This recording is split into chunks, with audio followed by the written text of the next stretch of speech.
Reasoning में किस portion से क्वेश्चन देखने को मिला? रीजनिंग में कोडिंग रिकॉर्डिंग के सिंपल 2 से 3 क्वेश्चन थे, श्रृंखला के 2 क्वेश्चन थे संख्या वाले, और ABCD जो रहते ना मतलब श्रृंखला वो 1 क्वेश्चन था। बैठक व्यवस्था से 2 क्वेश्चन थे। रथ की ओर मुंह करके 6 व्यक्ति मतलब बाहर की ओर मुंह करके बैठे हैं वो थे। तो कथन निष्कर्ष का 1 क्वेश्चन था। मैथ में था 8 चक्रवर्ती ब्याज से था मेरे सर। 8 चक्रवर्ती ब्याज का था 12% पे 2 साल के लिए चक्रवर्ती ब्याज 15,000 रुपये कितना होगा, ये सवाल मेरा मैथ में था एक। और मैथ में तीन वो थे जो डोमेटिक से लगते, जो सॉल्व करना पड़ता है, पहले भाग देना पड़ता है, गुणा 3 वो वाले सवाल थे, सरलीकरण जिसको बोलते हैं। और फिर अनुपात से एक भी नहीं था मेरे में, और प्रॉफिट लॉस से एक था मतलब 10% हानि पर उसको 12% पे बेचने पर कितना मतलब उसका क्रय मूल्य क्या होगा, उसको विक्रय मूल्य क्या हो जाएगा। प्रॉफिट लॉस से एक देखने को मिला है, बाकी सरल था मैथ। फिर हिंदी का तत्सम तद्भव आज पूछा गया, और उसके बाद अपना विलोम शब्द से क्वेश्चन आए थे, पर्यायवाची से 2 आए थे, विलोम से भी 2 आए थे। जो गद्यांश पद्यांश था वो पूरा भगवान राम के ऊपर आया था, पूरा का पूरा 5 क्वेश्चन थे, पूरा इजी था वो। तो SSC GD का एग्जाम था सर, कैसा गया पेपर? जी बहुत सरल था सर। 76 क्वेश्चन अटेंड मैंने किए, और हिंदी इतनी सरल आ रही है जैसे कहावत। सर टॉपिक बताइए सर, टॉपिक हिंदी में किस पोर्शन से आपको क्वेश्चन देखने को मिले? टॉपिक हिंदी में सभी आ रहे हैं। तो गद्यांश आता है 5 नंबर का, बहुत सरल आता है। उसमें संविधान वाला था, मेरा संविधान था, पूरा संविधान का बन गया। एक तो थी जिसकी लाठी उसकी भैंस, तो उसकी की जगह उसके लिखा था, हिंदी में एक गलत था। और एक आया था पर्यायवाची आई थी, पर्यायवाची आई थी सर जैसे कर्तव्य, उसका कर्तव्य का पर्यायवाची आया था। और सर पर्यायवाची आई, और शुद्ध मतलब वाक्यांश थे उसके शुद्ध 2-3 शुद्ध आए थे, वो भी बन गया मेरे से। फिर मैं SSC GD का एग्जाम था मैम, कैसा गया पेपर? अच्छा था। कितना अटेम्प्ट करा आपने?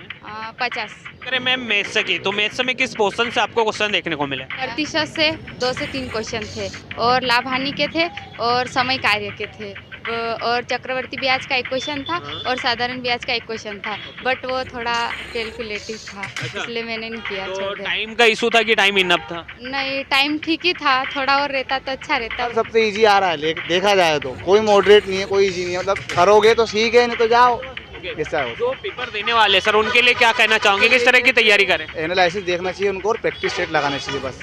ज़्यादा से ज़्यादा एनालिसिस देखेंगे ना, उससे फ़ायदा मिलेगा उनको फुल। और प्रैक्टिस सेट कौन सी कैटेगरी से? OBC का कट ऑफ कितना जाएगा? OBC का लगभग ये मान के चलो आप 130।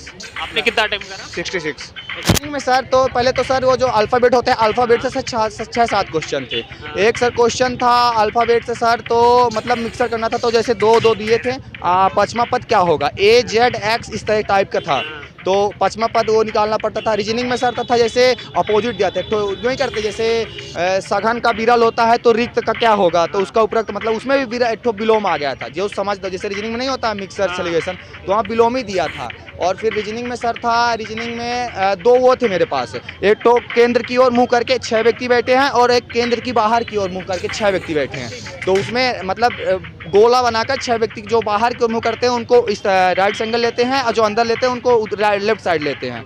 2 ये सवाल थे, और सही ऐसे से सरलीकरण था सर। इकोनॉमिक हिस्ट्री की अगर बात करें सर हिस्ट्री सर उतनी नहीं थी मेरी, हिस्ट्री 8 सही थे, बाकी तुक्का लगाया सर। करेंट अफेयर की? करेंट अफेयर सर था, करेंट अफेयर था सर, वो जो अरे एक था सर कि कौन से मतलब वो एक तो कोई नाम दिया था उनके स्टेट का, तो वो बोल रहे थे कि ये किसके लिए चुनाव, कौन से स्टेट के लिए चुनाव लड़ना चाहते हैं।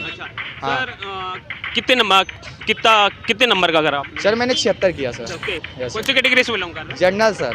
जनरल का कट ऑफ कहाँ तक जा सकता है सर अगर देखा जाए? आप सर इस तरह पेपर आएगा तो सर 150 प्लस। अच्छा हाँ सर। ओके, जो बच्चे कल एग्जाम देने वाले हैं सर, उनके लिए क्या कहना चाहोगे, किस तरह की तैयारी करें? उनके लिए सर जो कहना चाहते हैं सर, पेपर बहुत सरल आ रहा है सर, अगर जो लड़का थोड़ी भी मेहनत किया होगा। मैं हालांकि विनर्स इंस्टीट्यूट में पढ़ा हूँ, 4 महीने मेरे को हुए हैं सिर्फ कोचिंग करे, 1 महीने मैंने अपने से सेल्फ स्टडी की है, तब मेरा जाके ये रिजल्ट है। पेपर बहुत सरल आ रहा है, बहुत। पिछली बार मैंने दिया था तो मेरे 75 नंबर थे, इस बार मैंने सेल्फ स्टडी करके इतना। सर आपका good name? Sir Pranay Pandey sir. Thank you sir.